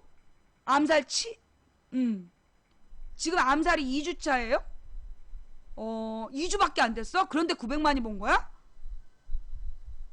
그러니까 암살이 이번이 세 번째 주죠. 그러니까 암살이 7월 말에 나오고, 그지? 7월 말에 나오고, 지금 이제 이번 주차가 이제 한 3주차 될 거야. 3주차에 그 언론에서 그렇게 홍보 하나도 안 해주는데, 지금 970만이 본 거야. 그러자 이제 내일 급기야 이제 상형 금지 가처분 신청이 내린 거야. 왜? 암살을 온 국민이 다 보면 심각하잖아. 왜? 그 암살의 핵심 내용이 뭐예요? 실제로 우리 사회를 움직이고 있는, 그러니까 일제 앞잡이였던 놈이, 일본 제국주의 앞잡이였던 놈이 이승만 정부에서 경찰이 되고, 그 경찰이 된 놈이 실제로 반민특위 재판을 할 때 당당하게 막 궤변을 늘어놓으면서 자기는 당당하다고 애국자라고 주장하면서 미제 물건 사고 막 이런 장면들 나오잖아. 우리 현대사의 가장 아픈 장면이 그 영화에 나오는 거예요. 그 장면이 사실은 어떻게 보면 이제까지 이승만이 국부라는 둥, 건국의 아버지라는 둥 지랄 연병한 새끼들한테는 사실 정말 숨기고 싶은 비리거든. 그거 잘 몰랐잖아, 우리. 여러분들 그거 잘 몰랐죠? 그 일본 놈 앞잡이했던, 일본군 앞잡이했던 놈들이 그 일제 물러간 다음에 군인 경찰이 된 거 잘 몰랐잖아. 옛날에 모래시계 비슷한 장면이 나왔어. 모래시계에 보면 그 모래시계에서 그 악랄한 일본군 앞잡이였던 놈이 모래시계였나? 아니다. 모래시계가 여명의 눈동자. 여명의 눈동자에 그런 장면이 나왔어. 악랄한 일본군 앞잡이였던 놈이 한국의 남한의 경찰이 되어 있는 모습이 그 여명의 눈동자에 나왔었어요. 옛날 드라마로 잠깐. 근데 여러분들 아마 모를 거야. 20년 된 드라마라서. 20년 전 드라마라서 모르는 드라마인데 그때 그런 장면이 나왔었지. 근데 그 뒤로 사실 대부분의 드라마는 재벌을 미화하고 재벌의 2세 3세하고 재벌의 2, 3세하고 서민의 딸이 연애하는 드라마를 한 10몇 년을 본 거 아니야, 우리가. 그러면서 재벌을 미화하는 그 역사 속에 이 재벌의 뿌리가 친일파였다는 걸 우리가 다 모르고 살아왔다고. 그러다 이번에 암살이라는 영화가 3주간 흥행몰을 하고 있고 언론에서 보도하지 않는데 입소문으로 막 보고 있고 거기다 아주 치사하게 얼마나 스포를 많이 했어. 사실 내가 그냥 그 스포 때문에 암살이 홍보가 됐다고 봐. 나는 그 암살 스포일러 한 놈들 있잖아. 조직적으로 암살에 스포를 했잖아. 근데 그게 도리어 나는 그 스포 보고 암살을 알았어. 난 솔직히 암살에 대해서 몰랐는데 막 스포를 계속 와서 어떤 놈들이 돌아가면서 다른 이름으로 똑같은 스포를 풀더라고. 그래서 저것들은 조직인데 저 종방 네트워크인데 저 새끼들이 왜 스포를 하지? 그래서 내가 관심을 가졌다니까. 근데 우리 조카가 보고 와갖고 너무 재밌다 그래갖고 내가 영화를 보러 간 거 아니야. 근데 극장 트라우마를 내가 극복하고 그러니까 내가 볼 때 그 스포 덕분에 걔네들이 이제 암살의 흥행을 떨어뜨리려고 이 그 스포를 막 퍼뜨린 거야. 근데 그 스포가 도리어 홍보가 됐고, 그 홍보가 혼뿔님 왜 나한테 그 뻑큐를 하고 계세요? 그 스포 덕분에 그 스포 덕분에 사람들이 관심을 많이 갖게 된 거예요. 이 사람은 왜 안 잡혀가요? 아, 그래서 뻑큐했구나. 네가 잡혀가야 나도 잡혀가지. 왜 네 얘기를 나한테 하세요? 예. 그리고 내가 잡혀가면 내가 대구에서 출마할까봐 안 잡아가는 것 같아요. 좌우지간. 이 암살. 얘네들이 암살을 못 보게 하려고 별하별 별하별 지랄을 다 하는 것 같아요. 그러니 오늘 내일 중에 다 봐야 된다. 자칫 잘못하면 내일 이후에 상영이 금지될 수 있으니까 빨리 봐야 된다. 예, 널리 알려주시고요. 자, 그래서 암살 이야기 넘어가고, 자, 그 다음 이야기는요. 롯데 이야기 마저 할게요. 지금 여러분 이제 우리 국민들이요, 이 국민연금을 내고 있어요. 국민연금을 의료보험료, 그러니까 나 같은 경우에는 의료보험료를 그러니까 건강보험료를 25만 원을 내고, 그 다음에 그 국민연금을 12만 원씩을 내고 있어. 내 소득이 1년에 소득이 1,500인가로 잡혀가지고 1,500만 원의 소득을 갖고 있기 때문에 그 25만 원의 저길 내야 되는 거야. 보험료를, 의료보험을. 기가 막히죠. 그 왜 그러냐 했더니 나는 자영업자로 분류됐기 때문이고, 그 다음에 그 우리 딸에 대한 공제나 이런 거는 남편이 하는 거야. 남편이 공무원이라서 공제를 조금밖에 안 해주니까 그쪽으로 다 공제를 빼버리고, 나는 혼자서 소득이 1,500만 원인 사람으로 그 분류를 해가지고 그 보험료를 굉장히 부자인 내 친구보다 내가 많이 내고 있어. 엄청 돈 많은 내 친구보다 내가 훨씬 더 건강보험료 많이 내고 있어. 이게 그 소득이 뭐 2천에서 3천인 사람이 제일 많이 낸대. 보험료를, 세금도 그렇고. 기가 막히죠? 매달 그렇게 내고 있는 거지. 그런데 그러면서 국민연금을 내가 10만 원을 내고 있단 말이야. 여러분들은 얼마 내는지 모르겠어요. 자, 그런데 이 국민연금이 옛날에 노무현 대통령 때 어떤 일이 있었냐면, 노무현 정부 시절에, 그러니까 이 국민연금을 만든 건 그 김대중 대통령이야. 원래 공무원연금이 있었고 개인연금들이 있었는데, 김대중 대통령이 앞으로 바라볼 때 우리나라에 노후 대책이 없다. 지금 출산율은 점점 줄어들고 있고, 여기에서 지금의 이 중장년이 청장년이 늙었을 때 그들이 노후 대책이 없다라면 이게 국가의 불안 요인이 될 것이다. 그래서 국민연금을 그러니까 김대중 대통령이 만들어요. 그래서 그 김대중 대통령 때 국민연금을 만들어서 노무현 대통령 때 꽤 재원이 모여졌어. 그랬더니만 근데 노무현 대통령 때 국민연금을 재원이 이제 만들어지니까 이걸 가지고 노무현 정부 초기에 2004년경으로 나는 기억이 나는데, 그때 이제 재정경제부에서 국민연금을 가져다가 투자 건설에 쓰겠다. SOC 건설이나 이런 비용으로 쓰겠다 그랬어. 그때 보건복지부 장관이 김금태 장관이었는데, 김금태 장관이 펄펄 뛴 거야. 국민연금은 미래의 국민들의 재산이다. 그걸 왜 니네 주머니 돈처럼 갖다가 막 쓰려고 그러느냐. 그러면서 그때 이현재하고 막 싸웠어요. 그때 걔네들이 국민연금을 아무렇지도 않게 갖다가 지네들이 필요한 데다 막 쓰겠다 그런 거야. 투자하고 막 이렇게 돈을 불리겠다 막 이랬는데, 국민연금은 가장 안전한 곳에서 가장 보수적으로 운영돼야 된다. 이건 국민에게 갚아야 될 빚이다. 근데 이걸 갖다가 그렇게 함부로 갖다 쓰면 안 된다라면서 자리를 걸고 싸우겠다라면서 막 끝까지 버틴 거야. 그래서 국민연금을 함부로 건드릴 수가 없었어요. 국민연금을 건드리지 못하고 노무현 정부 때 지킬 수 있었던 거야. 그런데 이명박 정부 들어서자 삼성의 주식이 이명박 정부 초기에 36만 원인가 그랬어. 35만 원인가 36만 원이었는데 이명박 5년 만에 삼성의 주식이 한 주에 130만 원까지 올라가. 130 몇만 원까지. 100만 원이 오른 거야. 그런데 그 오르는 과정이 어떻게 올라갔느냐? 어떻게 올라갔느냐? 국민연금을 갖다가 쏟아부었어요. 우리 정부에, 이명박 정부에서, 예, 이명박 정부에서 국민연금을 언제 쏟아부었냐면 그 2010년에 천안함 사건이 터졌잖아. 천안함 사건이 터져가지고 이명박이 전쟁도 불사한다는 말을 한 순간 외국인 투자자들이 주식을 투매를 한 거야. 막 던져버렸어. 막 팔아버렸어. 그래가지고 하루아침에 우리나라 주가 총액이 29조 원이 날아갔어. 그게 전쟁도 불사한다는 전쟁기념관에서 걸어나와서 그 한마디에 날아간 돈이야. 그런데 다음날 그 주가 총액을 바로 떠받친 거야. 왜?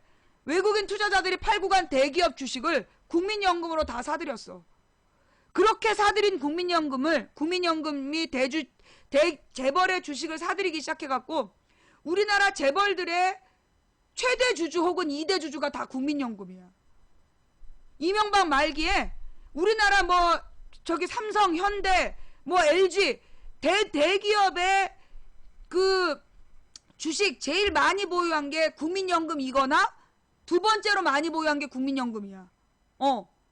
그만큼 대기업의 주식값이 떨어져야 되는데 정상 가치가 30만 원밖에 안 되는 걸 130만 원까지 떠받쳐 올린 거야. 100만 원씩 국민연금을 투자한 거야. 왜? 그 주식 갖고 있는 놈들 부자 만들려고. 그래서 지금 그래서요. 이거 팩트 맞아요. 이거 뉴스로 다 나왔던 얘기야. 이거 팩트 맞냐고 묻는 사람 처음 듣는 얘기지. 지금 처음 들으니까 못 믿겠지. 기가 막히지. 찾아봐. 그 국민연금을 대기업 주식으로 투자했어. 삼성의 주식값이 36만 원에서 136만 원으로 올라간 것도 뉴스에 다 나온 얘기고, 그 다음에 국민연금을 대기업에다가 대기업 주식이 떨어질 때 떠받쳐가지고 결국 높은 거품을 국민연금으로 만들어놨다니까. 그래서 여러분 이번에 못 봤어? 삼성 엘리엇 찾아봐. 삼성 엘리엇 분쟁이 생겼을 때 국민연금의 입장이 뭐냐가 나와. 그게 뭐냐면 국민연금이 대주주이기 때문에 국민연금이 삼성 편을 들 거냐 엘리엇 편을 들 거냐를 결정할 수 있었다니까. 그런 거야. 오늘 처음 듣고 기가 막히지? 오늘 이거 처음 들은 사람, 이런 얘기 처음 들으면 못 믿고 이거 팩트예요? 막 물어보잖아. 그게 그 얘기예요. 예. 도저히 못 믿을 정도로 기가 막히죠? 이게 우리나라의 현실이야. 그래갖고 지금 대기업들에 왜 그러냐 또. 그리고 도대체 그걸 왜 그런 거예요? 우리나라 주요 고위공직자하고 재벌들하고 다 혼맥 관계가 있어. 야당에도 골 때리는 인간들이 있거든? 야당에 골 때리는 인간들이 소위 이 새누리당의 주요 정치인들과 다 혼맥으로 연결되어 있어.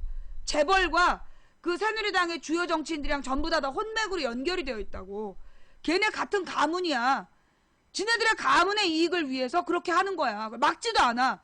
국회에서 그걸 비판도 안 하고 막지도 않는 거야. 그나마 국회에서 그걸 감시하고 비판을 계속한 사람이 김기식 의원이야.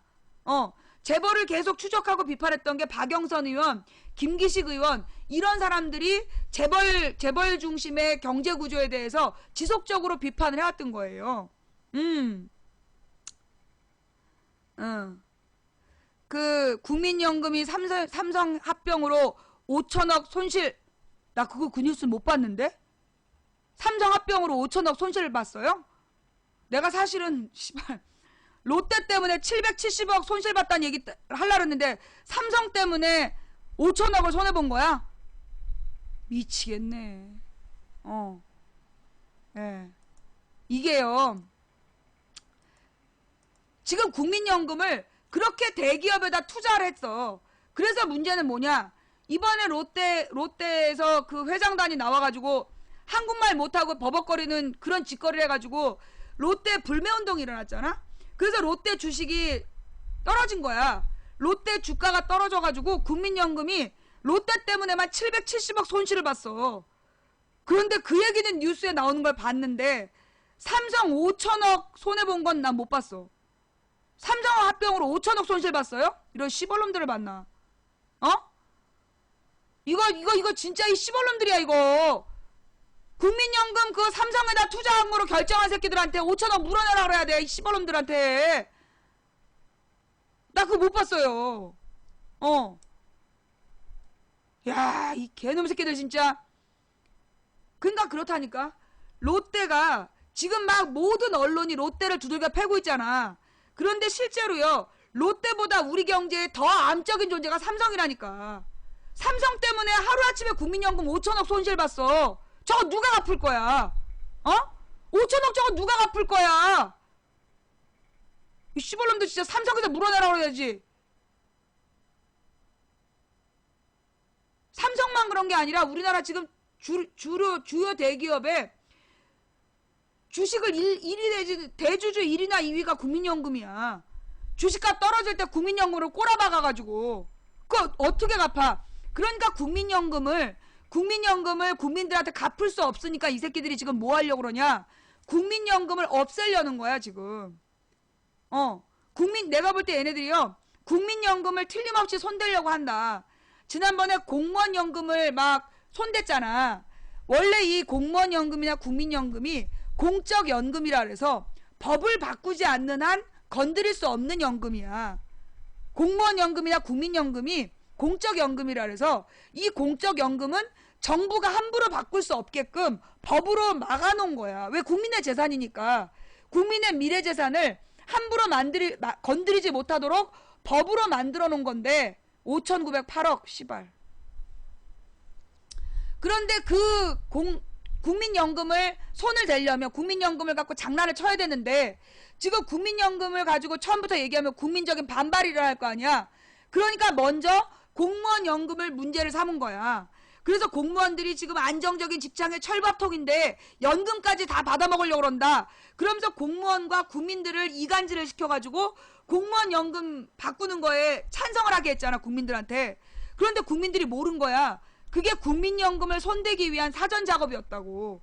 내가 계속 그래서 공무원 연금 못 건드리게 해야 된다. 걔네들이 지금 공무원 연금 갖고 국민과 공무원을 이간질을 시키고 있는데 목적은 국민연금이다. 내가 몇 번 얘기했잖아요. 예. 5,900억. 5,908억을 삼성합병으로 손실을 봤대. 그게 바로 이게 지금 뉴스로 증명이 된 거야. 여러분 그거 몰랐어요? 몰랐죠? 대기업에다가 국민연금을 그렇게 쏟아붓는 걸. 그러면 이 쏟아붓는 원래 국민연금은 김대중 노무현 때까지만 해도 어디다 투자했냐면 국채에만 투자했어. 국가나 지방자치 있잖아. 지방자치 정부나 그러니까 중앙정부에서 세금을 걷어서 갚겠다라는 확실하게 돌아올 게 안전한 국채나 외국에다가 이제 빌려주고 받는 돈, 그런 데다만 투자를 했다고. 채권에다만 투자해서 가장 안전하고, 그래서 수익률이 높지 않지만 가장 안전한 곳에 투자를 해서 손실을 없게 하는 게 국민연금 운영의 제일 원칙이었어. 그걸 이명박이가 아무한테나 막 갖다 쏟아 부어갖고 재벌들 배때기만 부르고, 그 다음에 더 웃긴 건 가장 주식값이 올랐을 때 이 새끼들이 팔았잖아. 팔고 튄 놈들도 있어. 그게 지금 우리 국민연금의 위기야. 정신 똑바로 차려야 돼요. 국민연금에 절대 손 못 대게 해야 되고, 국민연금 문제에 대해서 이명박과 그 재벌들한테 물어내게 해야 돼. 토해놓게 해야 돼. 재벌이 무슨 돈이 있어요? 재벌들이 그렇게 쌓아놓은 돈이 지금 500조 원이라니까. 10대 재벌이 지네 창고에 쌓아놓은 돈이 500조 원이야. 500조 원. 온 국민의 피를 빨아가지고 지네 창고에 쌓아둔 돈이 지금 500조 원이야. 그 돈 풀게 해야 돼. 그걸로 국민연금 손실 메꾸라 그래야 된다고 지금. 아니 올해 714조 원을 늘었어? 지금 710조로 늘었어요? 710조는 뭐야? 710조 그 뉴스 좀 갖고 와봐. 진짜야? 710조로 늘었어? 와 씨발 진짜. 30대 기업 10대 기업이 500조, 30대 기업이 700조. 지금 중소 여러분 있잖아요. 가장 웃기는 말이 안 되는 기사가 뭐냐 하면 그 주식 상장을 해놓고 그 기업에 대해서 홍보할 때 뭐 이렇게 매출을 많이 올리고 이윤을 많이 내고 있는 기업이라고 막 홍보를 하잖아. 그래서 주식을 되게 비싸게 팔잖아. 주식을 판다는 게 뭐냐 하면 주식을 구매하는 사람한테 자본을 받는 거거든. 자본을 투자받기 위해서 자기네 기업이 이렇게 잘 나가고 회사에 이익이 많다라고 홍보를 하는 거야. 그래서 대기업 주식이 계속 올라갔단 말이야. 그러면 임금도 올라가야지. 그렇잖아. 그런데 임금은 계속 안 올라가고 원래 노동자들 더 많이 고용을 해야 되잖아. 그렇게 영업이 잘 되고 물건이 많이 팔리고 수출이 늘어나고 있고 그러면 일이 많으니까 노동자를 늘려야 되잖아. 그런데 대기업의 다른 수치 점점 기업 경영이 어려워진다고 그러면서 대기업의 노동자들 다 잘랐잖아. 막 몇천 명씩 잘라낸 정리해고한 이유가 뭐야? 기업 경영이 어렵다. 경영이 어려우니까 같이 허리띠를 졸라매야 된다. 그런 거 아니야. 그래갖고 정리해고했다가 상황이 나아지면 제일 먼저 너를 부르겠다. 그러면서 동의하게 해갖고 사인한 사람들은 그냥 순순히 나간 거고 난 못 나가겠다고 버티면 두들겨 패서 내쫓은 거고 그런 거 아니에요. 그러면서 또 기업 경영이 어렵다 그러면서 임금 피크제. 핑계는 뭐야? 그 청년들에게 일자리를 만들어주기 위해서 그 고소득 노동자들이 그 어느 연령이 되면 임금을 깎는 그런 제도를 가야 된다는 거야. 근데 그거는 고소득일 때지. 연봉 6천, 7천을 주고 연봉 6천에서 7천으로 안 가고 그 6천으로 유지하겠다. 그게 임금 피크제야. 연봉 3,500인데 거기서 뭘 깎어 씨발놈들아. 연봉 6천에서 7천 안 갈 수는 있지만 연봉 3,500인데 거기서 뭘 또 깎고 지랄이야. 이 썩을놈 새끼들이. 아주 이놈 새끼들 그냥 이빨 뽑아 짜짜리하고 손가락 분질하고 윷놀이하고 광화문 대관에서 아질 먹고 똥꼬 심질 박고 불 확 찌른 다음에 아주 그냥 그 가루 만들어가지고 이 포를 뜨고 가루 만들어갖고 이걸 미친개 개밥으로 줘야 돼. 그럼 이제 개권 보장하라고 동물협회에서 운동을 하면 이제 쥐약으로 뿌릴 놈들이지. 이 새끼들. 누가 욕을 했어? 그리고 네가 대재벌이야? 너한테 욕한 거 아니야 임마.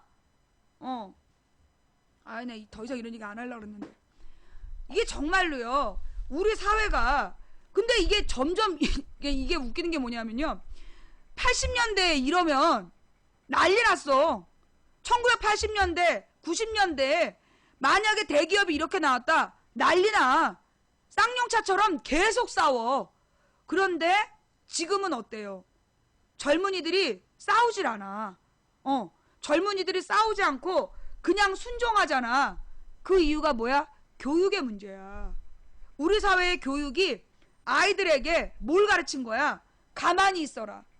그 세월호 사건이 그래서 의미 있는 사건이에요. 세월호에서 죽어간 250명의 학생들이 왜 죽었어? 단원고 아이들 나오지 마라. 단원고 학생들 나오지 말라고 그래가지고 그러면서 특히 계속 방송으로 단원고 학생들은 나오지 마라. 나오지 마라. 우리 반복적으로 들었잖아. 애들 야 이 정도면 나가야 되는 거 아니야? 지금 탈출해야 되는 거 아니냐? 애들이 그러는데 배가 90도로 기울고 있는데 이 씨발년 놈들이 가만히 있어라 가만히 있어라 그러고 애들이 거기서 죽은 거 아니야. 맨 처음에 방송한 년은 지금 살아 나와 있어. 쥐는 왜 나왔냐고. 우리 교육이 우리의 아이들한테 가만히 있어라 가만히 있어라 순종해라 순종해라 그렇게 가르치는 거야. 아니 누가 욕을 했다고 지랄이야. 아니 듣기 싫으면 나가. 네가 그 씨발 연놈이야? 어따 대고로 욕하지 마라. 그 지랄 연병이야.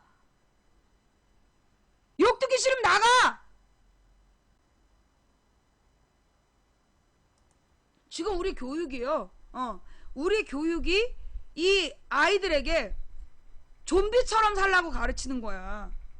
그들이 만들어 놓은 체제에 순종하도록 가르치고 그들이 만들어 놓은 체제 속에서 가장 안전한 잘리면 안 된다. 잘리지 않기 위해서 그 계속 죽은 척해라.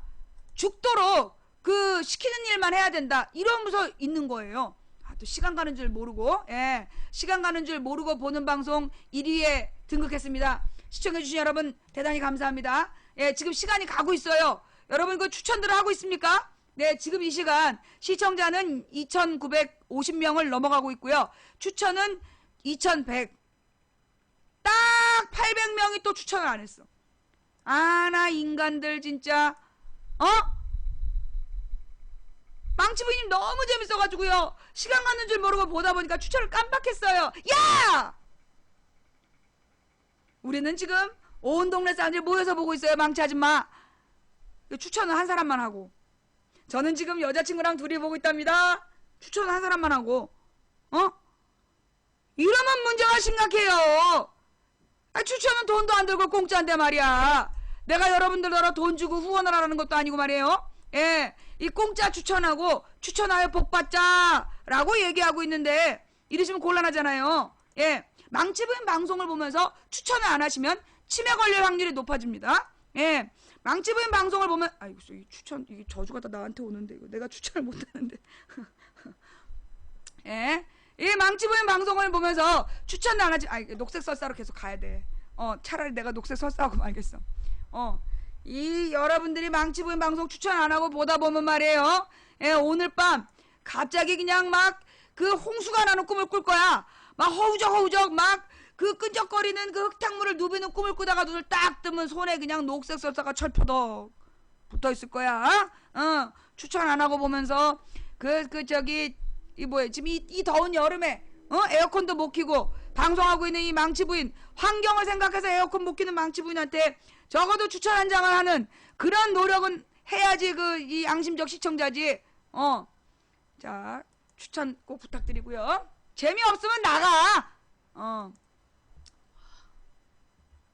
그래서 이 국민연금, 지금 이 국민연금의 문제는 뭐냐면 지금 이 국민연금의 문제는 이명박 때 국민연금을 무슨 지네 쌈짓돈 마냥 재벌들 주가 떠받치는데 다 투자를 했어. 그런데 이 2012년 가을인가 11년 겨울인가에 외국인 투자자들이 우리나라 대기업 주식을 투매하고 나가면서 뭐라 그랬냐면 현재 삼성의 주식은 거품이다.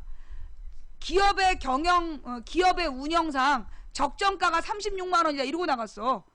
그 기사 기억나요? 삼성의